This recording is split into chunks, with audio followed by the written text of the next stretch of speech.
provides a passage about the theme for this year, which is irreversibility, eyes to the stars. Aloha, everybody. As long as it's forward. God, send me anywhere, only go with me. Lay any burden on me, only sustain me. And sever any tie in my heart, except the tie that binds my heart to yours. If you have men who will only come if they know there is a good road, I don't want them. I want men who will come if there is no road at all. I will go anywhere, provided it be forward. David Livingston. Thank you so much, Mary. And here at Gems from the Wisdom tradition, we've been in the last week taking up a broader topic that pertains to several others that we're going to be covering the beginning of this year. And that broader topic was the yogic paths. This week, we're going to take up one of those paths, which is the path of Jhana Yoga. The Jhana Yoga can be translated sometimes as the yoga of knowledge or the yoga of wisdom.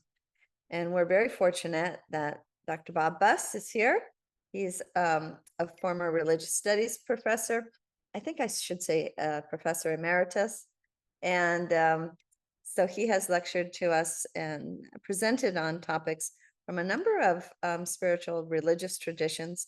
Today, he's going to take up the tradition of Advaita Vedanta, which is a form of Hinduism, and which I don't think we've actually covered at GEM so far. And with some touching on Buddhism as well for the topic of Jhana Yoga. So, Bob, please take it away.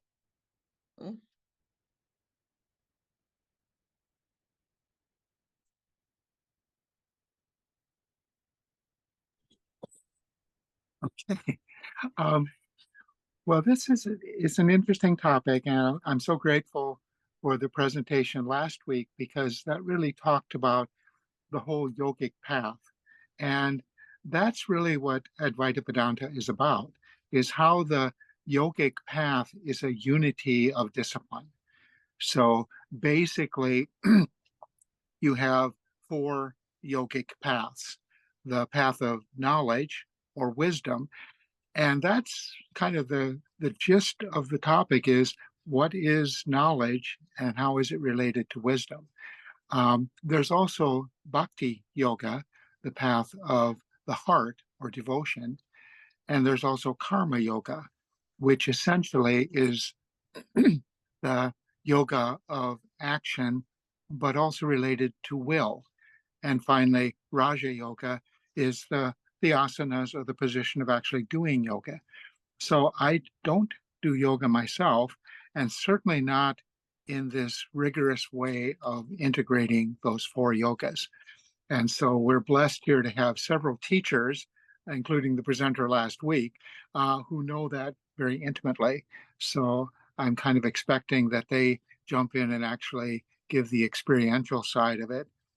But Jnana Yoga is essentially the question of how do we move from mind-based knowledge toward a wisdom that is experienced within our heart. And the heart-mind of Chinese philosophy is connected there. You really can't separate them. The yoga of will and intellect, which is Jnana Yoga, exploring the origins of the source of peace, harmony, and balance while practicing yoga. So this is kind of the key. Essentially, what is the underlying truth that we are aimed at in doing yoga? That's the heart of Jnana Yoga. Self-realization, a deep inquiry into the nature of who we really are. And in a sense, the companion piece of how we use our mind is the contrast of that, which is how do our minds create the veil of avidya or ignorance? In other words, how do we know our true self?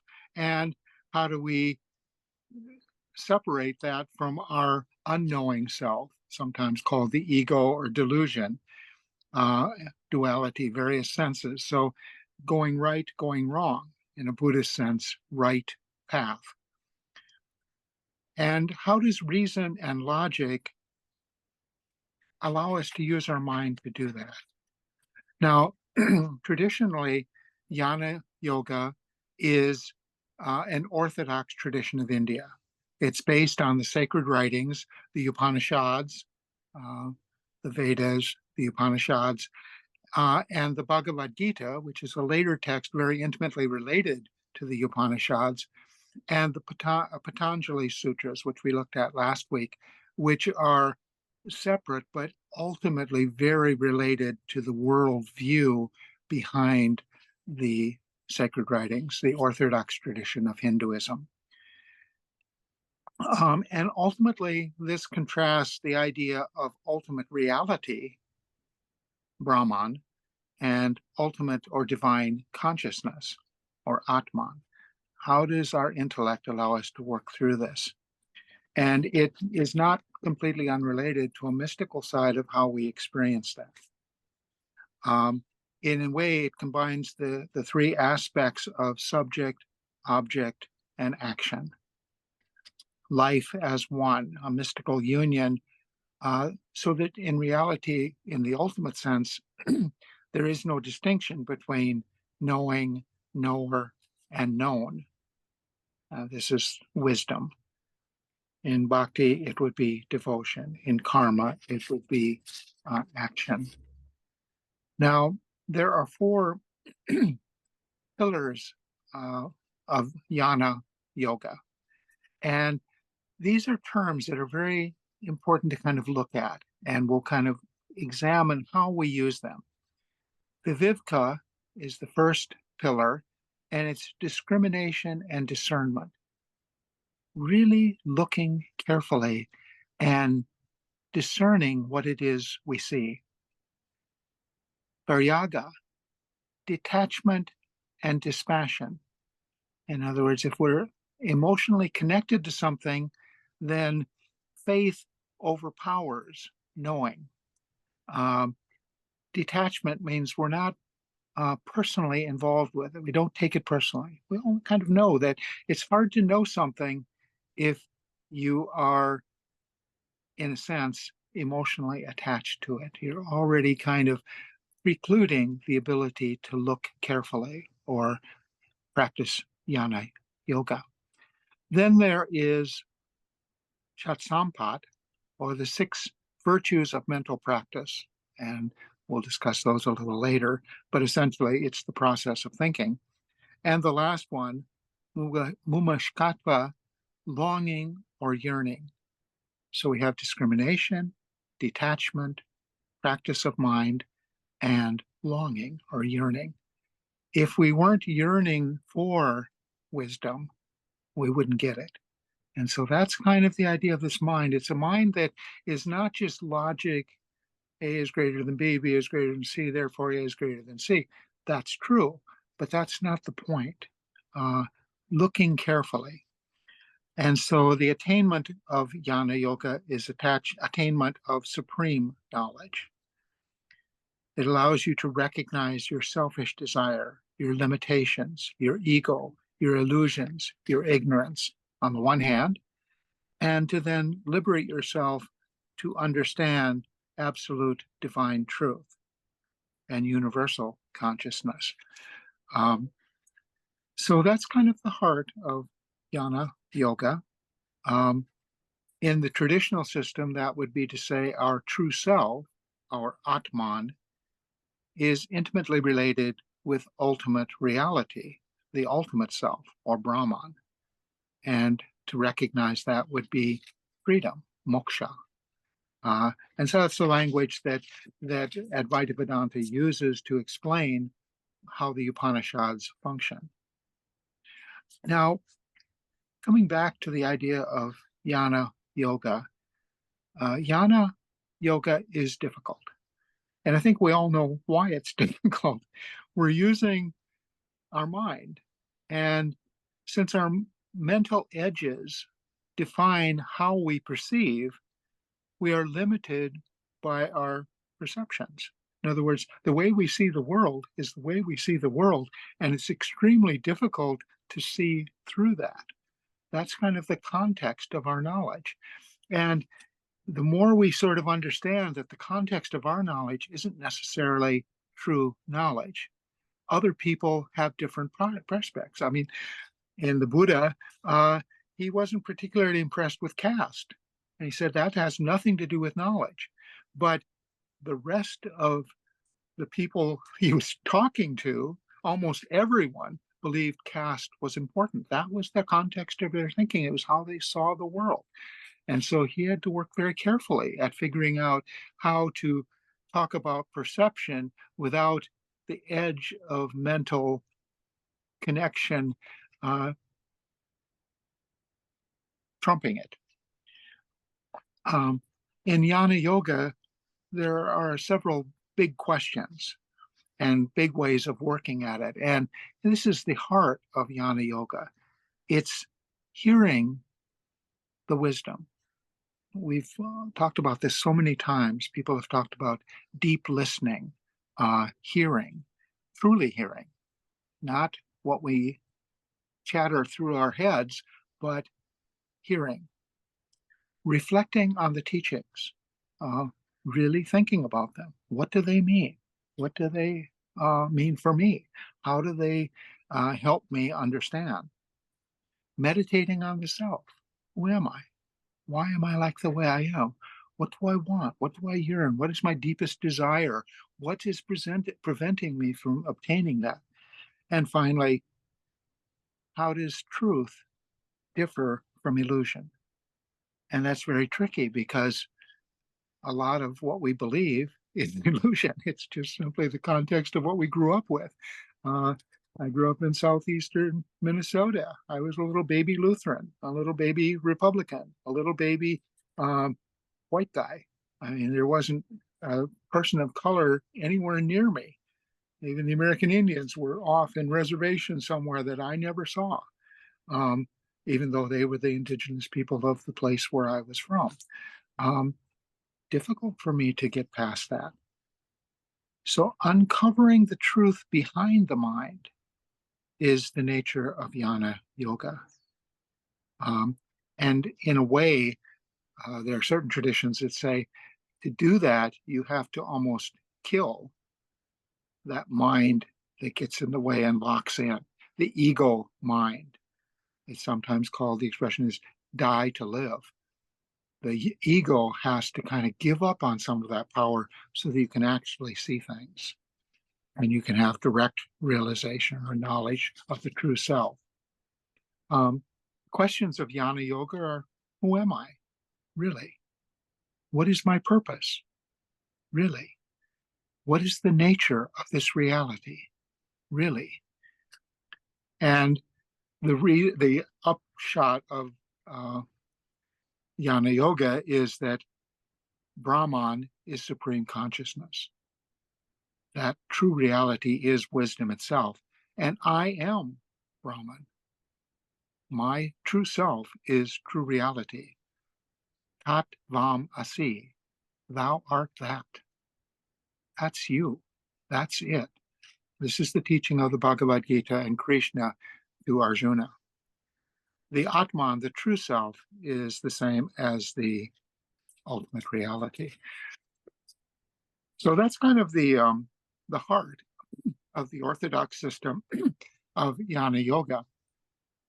There are two, in India, two unorthodox systems. And I find them very interesting. I'm going to just mention them slightly before we open it up for discussion. Jainism is great. The great teaching of Jainism is ahimsa, or nonviolence. And that is something to really explore with our minds as well. How do we use that effort of Jnana Yoga, not calling it Jnana Yoga anymore, but simply say, how does our mind discriminate, yearn for, distinguish nonviolence? And in Buddhism, how can we trust ourselves to be ourselves? We can basically say that the world is going to be the world. The Dharma is the Dharma. The impermanence is the impermanence. We are what we are. But how do we awaken to our true self? That's the key question of Buddhism. And it's interesting that Buddha and Mahavira, the founders of Buddhism and Jainism, made a very big deal out of them being teachers and people, men, not necessarily human beings, not necessarily gods. And this is kind of a distinction, because I think most of us remember in the Bhagavad Gita, Arjuna, who's wanting to understand knowledge, wisdom, once asked Krishna, can't you just show me this thing? Why are you beating around the bush? Just show it to me completely. And he said, no, you're not ready for that. And keep saying it. And said, and then finally Krishna just said, okay, here it is. And he shows him, and it just blows him completely away. He can't even express anything, like pure light blinding him as Saul on the way to Damascus. I mean, it's overpowering. And that's something that I think makes Jhana very challenging, is that the true knowledge, if it's so deep that it overwhelms us and knocks us on our butt, is that really what it's about? My own teacher, Aiken Roshi, the founder of my Zen path, said, in true Zen practice, our eyebrows are entangled with those of our ancestral teachers. That's the same as saying that we know without a doubt. We know as our teachers knew, and that knowing doesn't change. James Baldwin, the writer on civil rights, said, our shared job should be to find the terms of our connection, without which we will perish. How are we connected? And that's kind of the gist of this Jhana energy, especially as expressed in Jainism and Buddhism. The Dhammapada in Buddhism says, do no harm, discipline the mind, which is, again, the essential element of Jnana Yoga, is distinguishing and discipline, practice. Discipline the mind, that is the teaching of all Buddhas. The Dalai Lama said, be kind as much as is possible. And if you cannot be kind, at least do no harm to yourself or to others. And there's where, again, we get the idea of ahimsa, we get the idea of knowing our true self. The Jhana aspect of Buddhism would be, of course, the Eightfold Path: right view, right aspiration or right resolve, right speech, right conduct or right action, right livelihood, right effort, right mindfulness, right samadhi or equanimity, or sometimes concentration. And it's interesting that the highlight of Jnana Yoga is concentration, and concentration aimed at freedom. I was interested in researching this to find out in certain aspects of Vajrayana Buddhism, Tibetan Buddhism, that there is a form of jhana that they actually use the Sanskrit term jnana to express, which is a sacred connection between the teacher and the student. And if you have that samaya vow, then you put yourself in the hands of the teacher, and the teacher will essentially provide you with wisdom. And that means what the teacher says goes. And of course, in contemporary times, we found that sometimes teachers who aren't very good teachers can lead to problems with that. The best way you can understand wisdom is to have sex with me. Actually, most true teachers would say that means the teacher has broken the vow of samaya. So essentially, the idea is, how do you reach that primordial wisdom of true self? And I found it interesting to have that samaya concept, and it can be broken from either side. There was even an expression that said, we have broken the samaya vow with nature. And that's why nature is now essentially no longer abiding by that relationship with us. The mountains and oceans no longer are connected to us. And that means a breaking of that true energy of Jhana. So anyway, that's kind of the heart of what I wanted to talk about. Knowledge is the ultimate goal, but knowledge of a very particular kind. And the Jhana object of Jnana Yoga is freedom or release from that which connects us to non-knowledge or avidya or ignorance. And to concentrate is to go beyond the relative world to the true world, the primordial self. And essentially that's purifying your attitude, your knowledge. And so I'll open it up for questions, and hopefully the yoga teachers can explain how the practice of yoga works with the body, mind, spirit aspect of that through the 4 yogas. But I found the interesting aspect of saying we are human beings with a mind, and we've got to deeply use that mind, both in ways in which it is difficult and in the ways in which it's the only path we have. So I welcome questions or contributions. David, a practitioner of yoga, tell me about Atman and Brahman.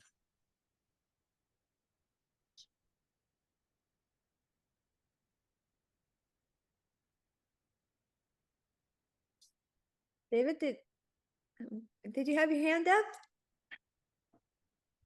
I thought so, but maybe not. But anyone can, any questions? Yes, I just opened the thing and I heard my name as soon as it opened. So Oh, well, I became aware of you as soon as you opened it up.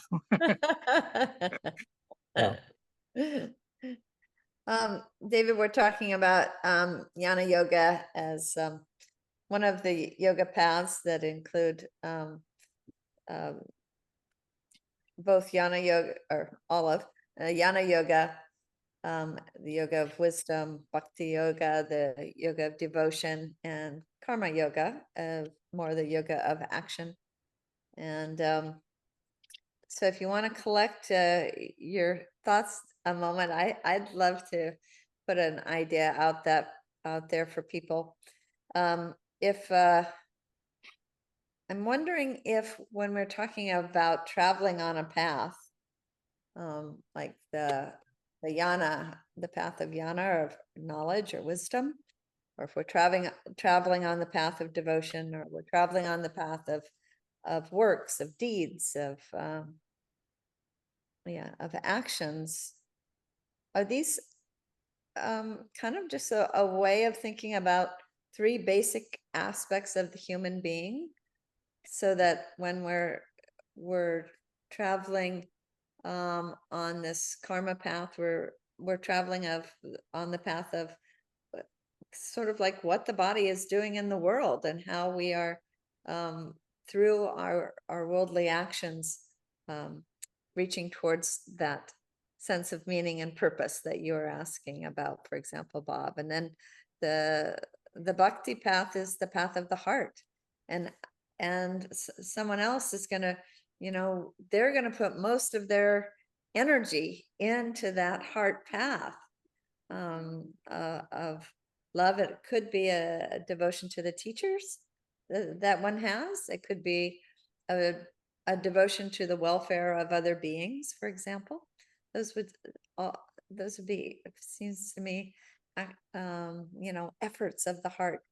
And then what we're talking about now is more the efforts of the mind, and particularly the human mind. And so since we all have all of these aspects of ourselves, I guess we could, at different points in our lives, be the emphasis of each yoga is very unique and probably very attractive to a particular person, but taken by itself, they're dead ends. In other words, Jnana Yoga without the heart has nothing. So in a way, you've got to unite them. That's the point of Vivekananda and the whole idea of Advaita is that these have to be joined together. And if you don't do anything, karma yoga, then what's the point? But at the same time, that jnana yoga is, okay, I'm devoted to a teacher. Are you devoting yourself to a true teacher, a true guru? The idea of guru is very interesting because guru is related to the same word as gravity. It's weighting down to the center of the earth. In other words, true primordial knowledge. That's what a teacher is about. Well, did you pick a good one? Or did you pick not a good one? Is the teacher worthy of you? And are you worthy of that teacher? In Zen, we sometimes say, when the time is right, a teacher will appear. And this comes from almost all the traditions, that you have to be ready for the teacher, and the teacher will then connect with you perfectly. And that's really jnana yoga. That's making discriminations. That's seeing how you fit. Looking at what they're saying and then saying, okay, are they living that? Are they true to their word? Does it ring true? And that's why I think Buddhism is so interesting, because essentially the Buddha said, be ye paths unto yourself. He never selected a successor. He said, the path is the point, as you were saying. The path is the path. It's what we yoga ourselves to. It's not something that is given to us by somebody all-knowing. It's what we discover. So I think that's where the yogic paths kind of come together. And that's why I was hoping David or others who taught yoga could talk about how, Raja yoga, doing the path positions of yoga are also related to karma yoga, bhakti yoga, and jnana yoga. Ultimately, I think Brahman, Atman is just language to me, but I think those that practice it know that it's much, much more. If I remember, though, actually, I think that Raja yoga is the kingly yoga. Raja's king. And then asana, the practice of the asanas, is one of the 8 limbs in that 8-limbed proposal of yoga that we got from Patanjali. Yeah. So Well, Raja yoga is the doing aspect of yoga, and you're right. And I'm not exactly sure what Raja yoga is when you're doing yoga beyond the other 3. And so I was hoping to get some insight on that from people who teach it. I think you're talking about the practice of the asanas. That's not Raja yoga. Raja yoga is much larger and much more encompassing, and it would encompass 3 paths of jnana yoga, bhakti yoga, and karma yoga. Yeah, so Patanjali taught Raja yoga, as I understand it, as an overall system. But one of those aspects would be the practice of the asanas, and that's what we mostly have taught in American yoga classes. But hopefully with a little wisdom included. Can I speak? Sorry, my camera is off. Yeah. When I think of jhana yoga, it comes to mind, the more I learn, the less I know, even though it's the path of knowledge, right, and wisdom. And I think what that path is kind of like about, and I'm all about the path and not the goal of the path. And I think jnana yoga, it lies beyond all of our senses and all the information we get through our eyes and through our ears. Like Bob said, it's concentration. So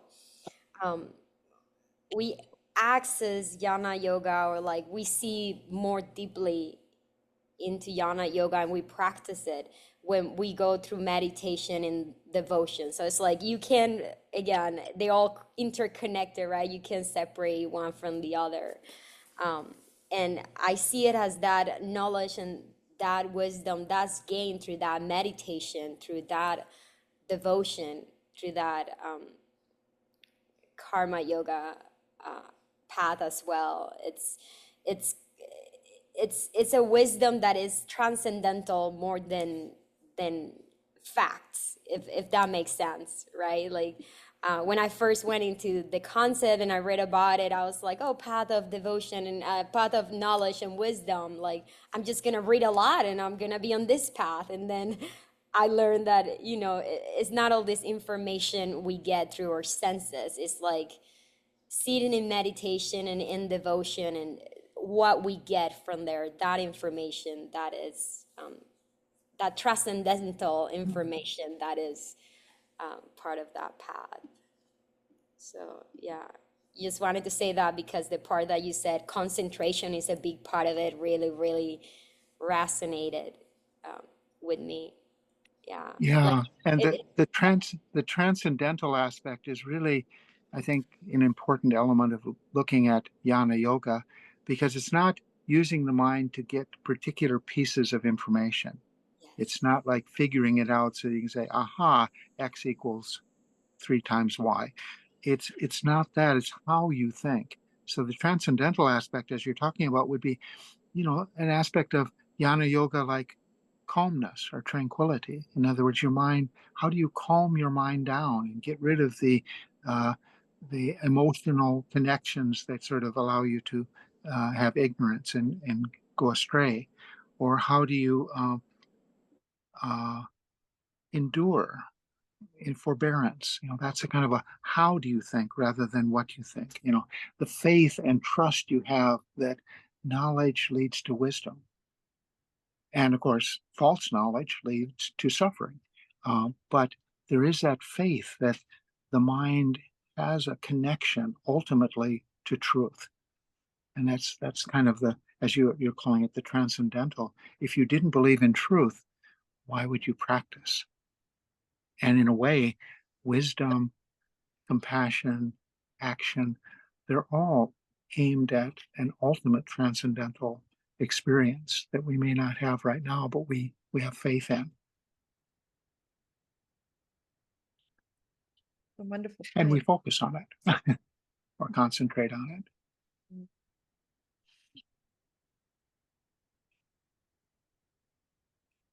I recall from last week's conversation talking about the Yoga Sutras, and what Sharoni just sort of reminded me about Jnana Yoga being that the more you learn, the more you don't know, kind of the further you get from the truth idea. And I mentioned how Patanjali had crafted the sutras in such a way that he wrapped the entire practice up in the first word, right? Ata means now, here, now, present, one. And then the rest of it is all about the path that allows one to get back to the truth, which is simply here and now. And so I'm thinking, it reminded me a bit of the idea of the Tao, that the one divided into two, and the two, and Bob, you've talked about this before, because 10,000 things, I think there's something from one of the Buddhist teachings about that.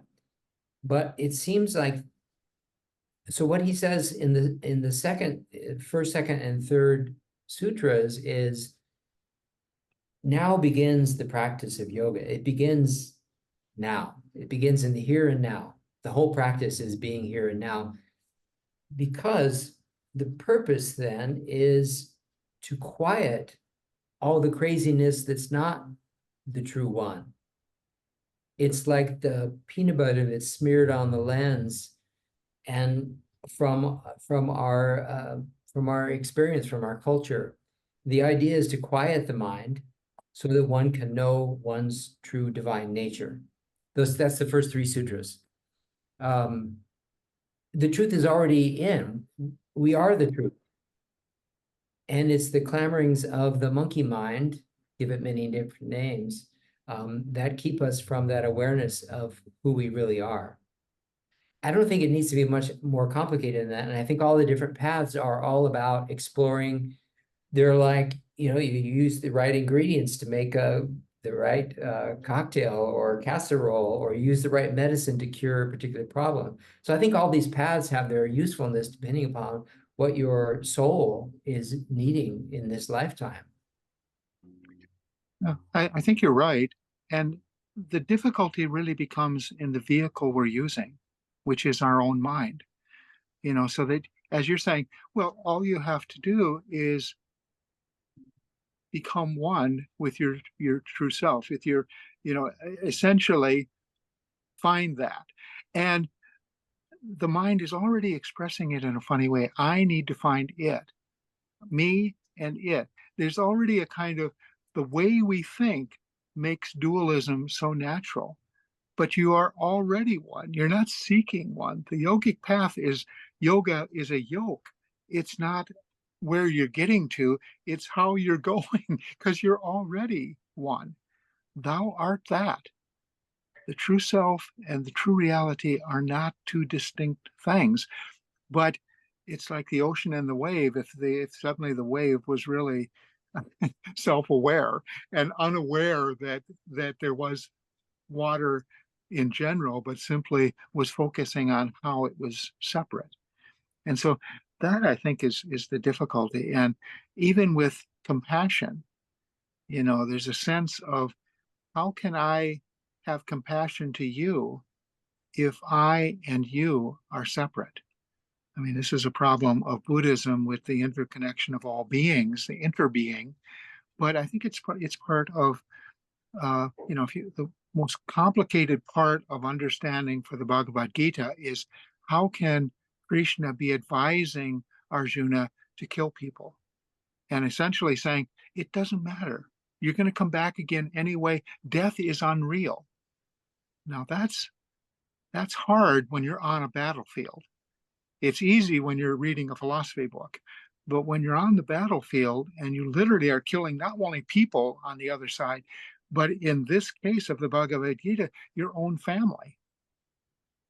So that's, how do you show compassion? How do you, that's kind of a problem that goes deeper than simply saying, well, you're already there.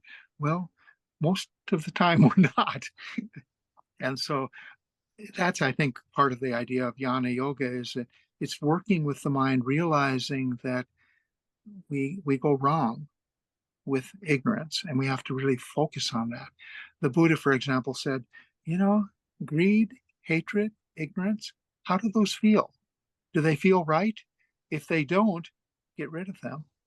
Freedom from desire, freedom from ignorance, does that feel right? If it does, go towards that. So he's trying to help the mind and the heart kind of go in the right way, the finding the right, as opposed to what we normally practice, which is suffering. We are egocentric. And I'm not sure if that's how that relates to what you're saying. I think it's just an edge of saying, yes, it's simple, but it sure isn't easy. Yeah. Well, I missed the beginning part, but the whole topic was based upon the idea of Jnana Yoga, which is the yoga of learning, right? And using the mind. I think that's, the mind can either be a useful tool or the devil's playground. But I would suggest that some of the other paths, like asana, are all about finding it through the body. Mhm. Other paths through the heart, other paths, through devotion and through giving. And it's not necessarily so much of a mental activity. Yeah. Not It is just, interesting that, how you practice, say, breathing and the body, and letting ideas, float away, letting things go. But that's also a form of using the mind. Thoughts are going to come. We're human beings. And so letting them go is an interesting practice, because you can't just quiet the mind to say there are no ideas. I don't know, maybe you can in certain yogic practices, but that's not how the mind normally works. I'm not sure how that kind of relates there, but I, in Buddhism, that's a clear I I, given think it's starting point. just to release the resistance to having thoughts. Thoughts come, like you said. It's the resistance to the thoughts where the trouble begins. Let's see what Sharani has to say. Oh, I was just going to say that I think one of the main reasons why asana practice is so popular nowadays is because it's one of the fastest way people have found to release those thoughts. So something really beautiful I witness in yoga classes, not all the time, but the reason it's so popular and people keep coming back is because through the body, the more we practice yoga, those asana, we're able to get a glimpse of what it's like being so present and getting, rid of that noise in the head. It doesn't happen all the time. It doesn't happen in the whole class, but it happens. So people get that little taste, and that's why they're like, okay, what is yoga? Where is this coming from? And then they found Jhana yoga and then find karma yoga. It was my case, right? I stepped into a yoga class, asana, not knowing what it was. And suddenly my mind is always talking, and whoa, by stretching and building a strength and just putting all my awareness into the body, I'm totally free of that for, 20 seconds. And that may be a short period of time, right? If we say it, but in the moment when you're so present, 20 seconds is like, whoa, this was a long time. So yeah, even though it's a work of the mind to move, right? And make those connections through the body, we get, a lot of the time we get to, in a way, find that Jhana yoga, that wisdom through experience and the knowledge of the self, right? To the experimental knowledge of the self, we get that. So I don't know, I just thought it was interesting to mention that. I think it's interesting too that at the end of a yoga class, oftentimes you do savasana or corpse pose and just let your body relax and be. And that, in a way, it's the good feeling of the whole yoga class, but it's not a particularly easy practice to just let yourself totally be. And maybe that's kind of what you're talking about as well. To really experience that is something that can be incredibly important. And I think Jnana Yoga kind of points out that when we're talking about relaxation or calmness, or we're talking about balance or harmony, we're talking about the mind and how it operates. And for 20 seconds, if you can, or 10 seconds, if you can experience harmony or balance or restraint or letting go of the ego or relaxing, that's a huge part of how the body functions. And the body mind, I mean, if once you start going crazy with your mind, your body tenses up. And once you relax your breath and your body, your mind comes and goes a little bit easier. So they are related in that kind of sense. And how we think about compassion, I'm reminded of compassion yoga, of meditation, where you actually try to send out loving kindness and thoughts to yourself and to others. You remind me of one of my favorite teachings from my teacher on the Big Island. At the end of restorative yoga, she would say, if a blind man could for a moment see the color red, his life would forever be changed. And I think once you've had that experience, whether it's in Shavasana or the meditation afterwards, or that moment of giving when you realize your godliness, once you've had that experience, there's no going back. That door can't be closed. Yeah. In Buddhism, too, there's a sense where flowers are red, mountains are green, the ocean is blue. That's not necessarily your starting point. To really see that purely and simply and to say, this is what I'm experiencing with no other connecting aspects that are not letting me see that. It's actually very difficult. There's a saying, mountains are mountains, rivers are rivers. And then when I practice, I realize, well, mountains are not mountains, rivers are not rivers. There's an emptiness of objects on the world. And then finally, I had a realization, and mountains were mountains and rivers were rivers again. That's not the mountains are mountains, rivers are rivers. In those two expressions are very different. In the one, you're just labeling things. In the other, as you say, for the first time, you're seeing red.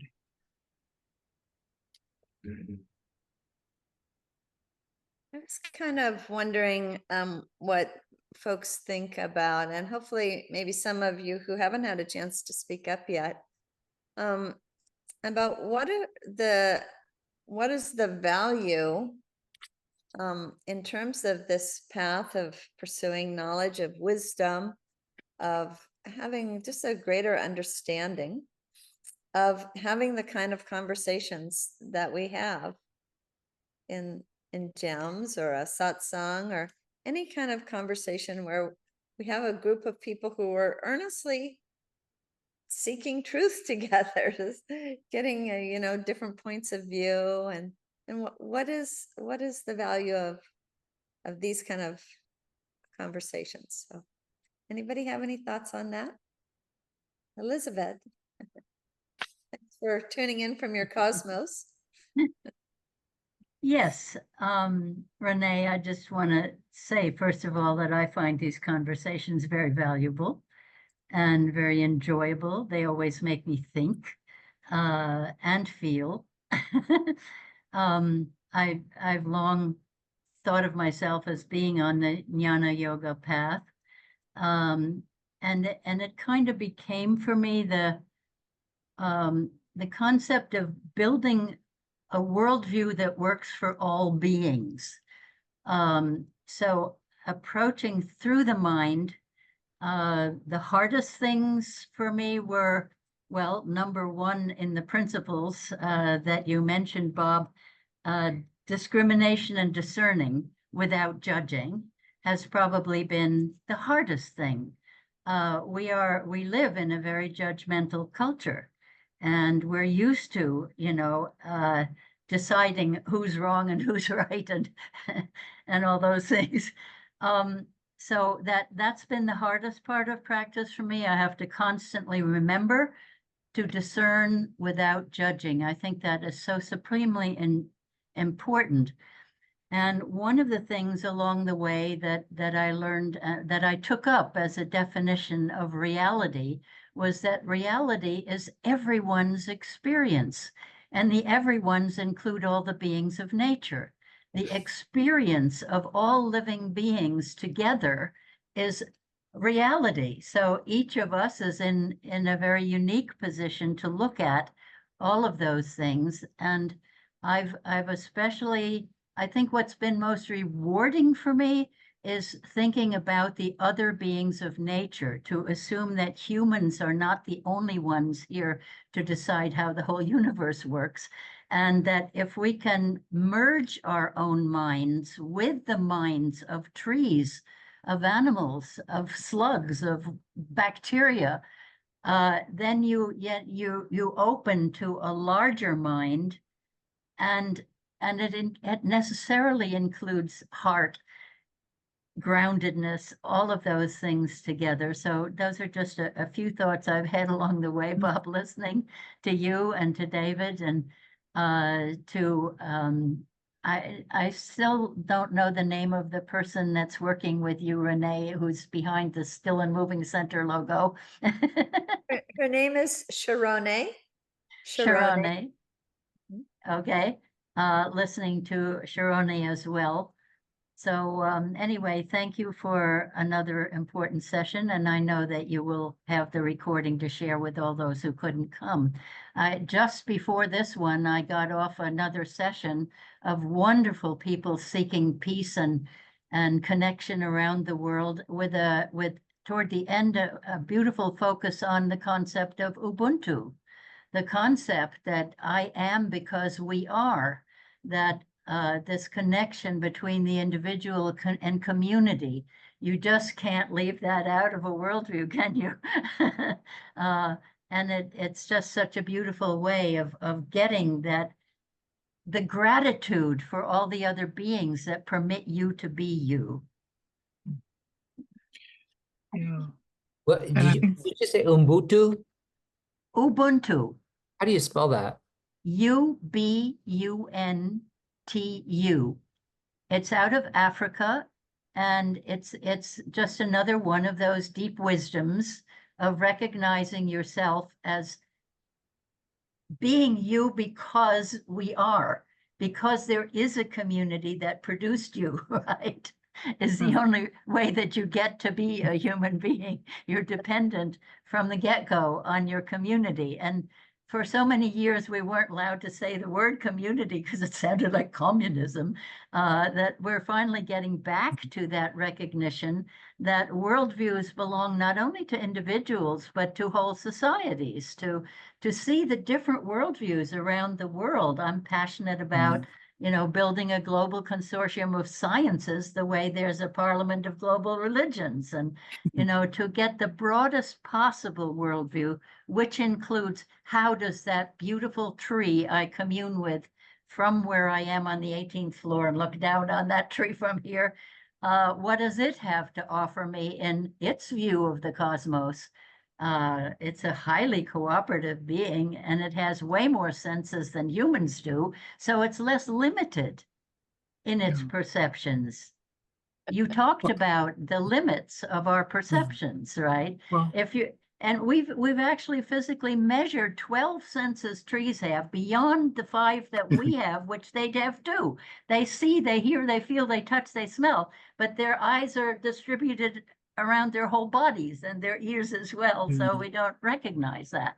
So that's part of building the big worldview. and that's the key part. I mean, Jnana Yoga, you could say the most important part, and there are many more important parts, but openness is certainly one of them. Open to other beings being as important as us. I mean, that's an incredibly important aspect. And in African religion, philosophy, they say the Zamani is more real than the here and now. The Zamani means our community and our community of ancestors. In other words, the Zamani, when we dance with our ancestors, that's the real world. And being open to that connection to, the eyebrows of your ancestors being connected with you in the Zen image. But that's also African dance, where, ancestors are part of your mind. And that's where Jnana Yoga really looks at. Yeah, that openness leads to direct connection so that I can mind merge with the tree into the larger cosmic mind. I remember, J. Allen Boone, who wrote that wonderful little book called Kinship with All Life, where the dog teaches him to commune. And he has this wonderful line. He says, eventually, we could have the deepest philosophical conversations with each other, not as man and dog talking to each other, but as the universe talking us to each other. That big mind merge, open, is so powerful.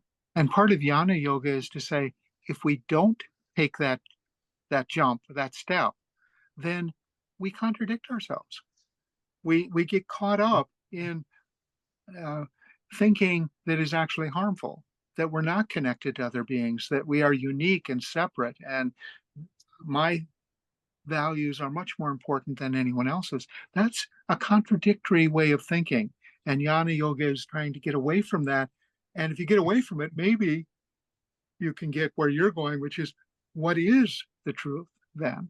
What is reality? It's open, it's connective, it's much bigger than our small self. Well, I think I'd like to just do one more ask if somebody would like to add something, and particularly Mary, you've been so attentively listening, I see in your screen, and I wonder how you might want to share with us. So I am very ignorant when it comes to some of these topics that you share, but I am very grateful to be exposed to other points of view. I really admire those who give their talks and those who share their feelings.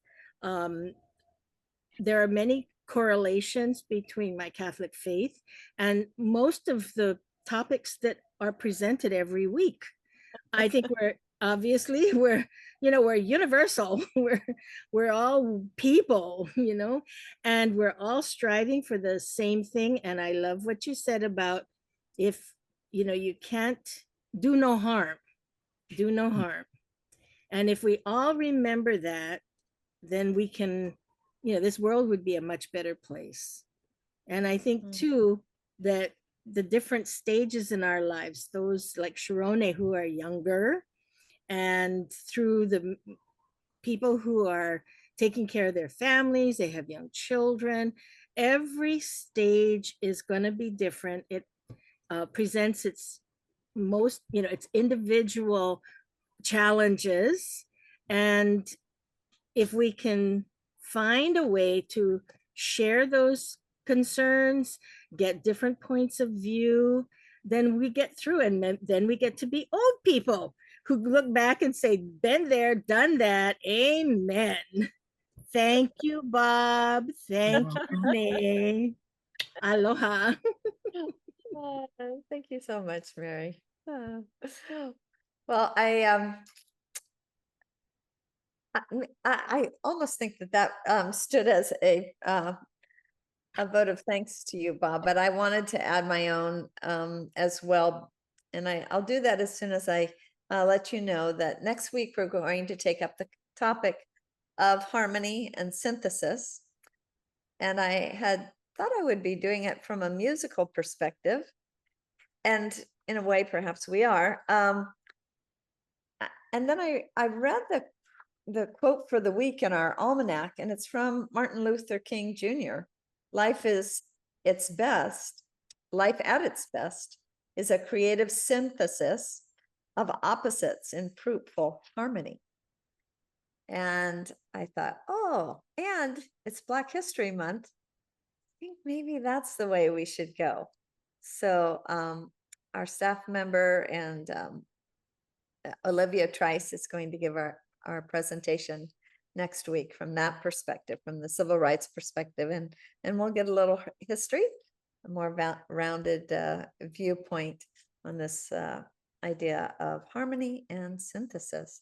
And so, Bob, I just want to say, you just bring such an enormous richness to us. You've had the chance, you've taken the opportunity to think of things from so many different points of view. And you have a very synthetic mind. And so the way that you're able to, take us to all these different points and then, weave them together so beautifully is, I think, something all of us can admire and benefit from when you have a chance to spark giving. I knew you chose me to do Jhana yoga because you knew that you thought my mind worked that way. And I'm not so sure that's exactly true. This was a challenging presentation for me because in a way, I think it's a challenge for everyone to realize the limits of their mind and where they can kind of begin to go wrong. And I was seeing that a lot where I was, recognizing that this was not a comfortable area because it's not related to how I practice. And if you're not practicing it, really, you're just giving ideas. And, that's in a sense not what this is about. And so I was really appreciative of finding new ways of looking at Jhana yoga as really openness or of connection or other kinds of ideas that did connect to my practice and to other people's practices. So thank you for giving me a challenge.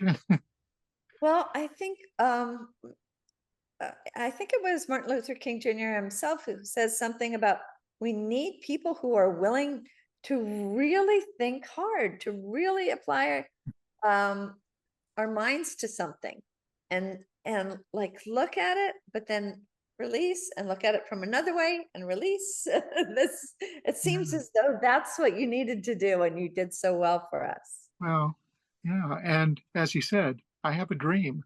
That's part of the yearning for wisdom or harmony or peace or equanimity, equality. Hey, Bob, the expression air to the birds and water to the fish and Yes. yourself. Ah, I think I'm just going to suggest perhaps that you are so Jhana yoga that you don't even. I agree. Yeah. I feel in my heart you're right.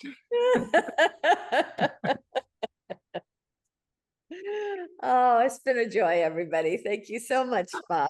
Yeah, And everyone thank you, else who Bob. participated. Yeah, Thank you thank you all. so much. It's always so great to hear you speak. Well, Kais is still at home, and Bob said this last week, and yeah, yes. Part yeah. two of what you did. Yeah, no, thank you so much. And thank you, Elizabeth, too. You also, help me see things in a much more bigger perspective too. So yeah, thank you. This was very great. Yeah. Isn't Thank that you. cool? Enlightenment through the mind of a tree. Yes. How cool. Yeah. Thank you all so much. Aloha. Thank you. And Bye. Happy New Year.